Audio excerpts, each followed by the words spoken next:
இவருங்கிறது சீமான், அவருங்கிறது தலைவர் பிரபாகரன். இந்த புகைப்படத்தை சொல்லி தான் இதுதான் நான் சந்தித்த புகைப்படம்னு சொல்கிறாங்க இல்லைங்களா, அது இதுக்கான புகைப்படம் இல்லைங்கிறதுல தான் நான் உறுதியாக இருக்கிறேன். ஏன்னா இது நான் எடிட் பண்ணி கொடுத்த புகைப்படம். தமிழன் தொலைக்காட்சியில் வேலை செஞ்ச செங்கோட்டையன் அப்படிங்கிறவர் தான் வந்து எனக்கு நான் மக்கள் டிவிக்கு வந்த பிறகும் அவர் என்னோட தொடர்பில் இருப்பார். அவருக்கு தேவையான டைட்டில், அனிமேஷன் இதெல்லாம் வந்து என்கிட்ட கேட்டு வாங்கிட்டு போவார். அப்படி நான் மக்கள் தொலைக்காட்சியில் வேலை செஞ்சுட்டு இருக்கும்போது அவர் வந்து திரும்ப எனக்கு ஒரு டிவிடியில் சில புகைப்படங்களை காப்பி பண்ணி எடுத்துகிட்டு வந்தார். அதில் வந்து சில தமிழக தலைவர்களோட தலைவர் பிரபாகரன் இருக்கக்கூடிய புகைப்படங்களும் அண்ணன் சீமான் இருக்கக்கூடிய புகைப்படத்தையும் சேர்த்து எடுத்துகிட்டு வந்தார். இது ரெண்டுமே எனக்கு மெர்ஜ் பண்ணி கொடுக்கணும், ஒன்றா இருக்கிற மாதிரி பண்ணி கொடுக்கணும் அப்படின்னாரு. அப்போ நான் வந்து இது எதுக்காகன்னு கேட்டப்போ என்னென்னா, அவருக்கு நாங்கள் கிஃப்ட் கொடுக்க போகிறோம் பெருசாக ஃப்ரேம் பண்ணி வைக்கிறதுக்கு. அவருக்கு தலைவர் பிரபாகரன்னா ரொம்ப பிடிக்கும், அவர் பக்கத்தில் இருக்கிற மாதிரி அவர் பார்க்கும்பொழுது அவருக்கு அவ்வளோ சந்தோஷமாக இருக்கும் அப்படின்னாரு. எனக்கும் தலைவர் பிரபாகரனை ரொம்ப பிடிக்கும், அண்ணன் சீமானையும் ரொம்ப பிடிக்கும்.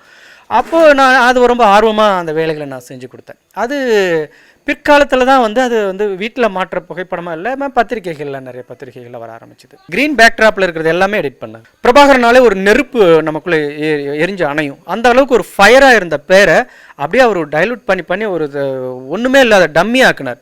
இப்போ உதாரணத்துக்கு நீங்கள் வந்து அவர் சொல்லக்கூடிய காலகட்டம், சந்தித்ததாக சொல்லக்கூடிய காலகட்டம் வந்து போர் நடந்த காலகட்டங்களில் சொல்கிறார். போர் நடந்துகிட்டு இருக்கிற காலகட்டம், புலிகள் இத்தனைக்கு கைகால் இழந்து, உயிரிழந்து, குடும்பத்திலேருந்து அகதிகளாகவும் ரத்த கலரியாக இருந்த போர்க்களத்தில் புலிகள் போராளிகள் அங்கே போய் போராடிட்டு இருப்பாங்க.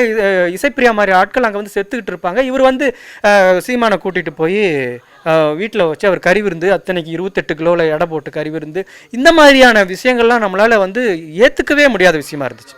அப்போது உலக அரங்கில் பிரபாகரன் இருந்த ஒரு பிம்பம் வந்து உடைய ஆரம்பிச்சுது. சரி, இவர் சரியாயிடுவார் அப்படின்னு தான் நம்ம அமைதியாக இருந்தோம்.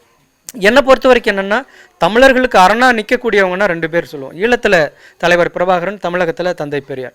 அந்த தலைவர்களையும் வந்து இவருக்கு டேமேஜ் பண்ணுறதுக்கு அவர் தொடங்கும் பொழுது எப்படி ஈழத்தில் பண்ணி ஒரு ட்ரையல் பண்ணிட்டு வந்துட்டார். தலைவர் பிரபாகரன்னா இன்றைக்கி வந்து ஒரு கறி வறுத்து கொடுக்கக்கூடிய ஒரு மண் பண்ணை சட்டி வறுவல் கடைக்காரர் வச்சுருக்காங்கல்ல நம்ம ரோடு ஓரங்களில், அந்த மாதிரியான ஒரு பிம்பத்தை வந்து ஏற்படுத்திட்டு அடுத்தது வந்து பெரியாரை வந்து இவருக்கு இதில் நல்ல பயிற்சி இருக்குன்ட்டு பிற்போக்குவாதிகள் என்ன பண்ணுறாங்க, பெரியாரையும் டேமேஜ் பண்ணி கொடுங்கன்னு சொல்லி இவருக்கு வந்து கூலி கொடுத்து வேலை வாங்குற மாதிரியான ஒரு சூழலை உருவாக்குறாங்க பொழுது, இதுக்கு மேலே நம்ம ஒரு தொழில் தருமோ, இந்த தொழிலுக்காக நம்ம செஞ்சிட்டோம், ஒருத்தர்கிட்ட வாக்குறுதி கொடுத்தோம், நம்ம எங்கேயுமே வெளியில் சொல்ல மாட்டேன்னு சொல்லிட்டோம் அப்படிங்கிறது எத்தனை நாளைக்கு நம்ம காப்பாற்ற முடியும்?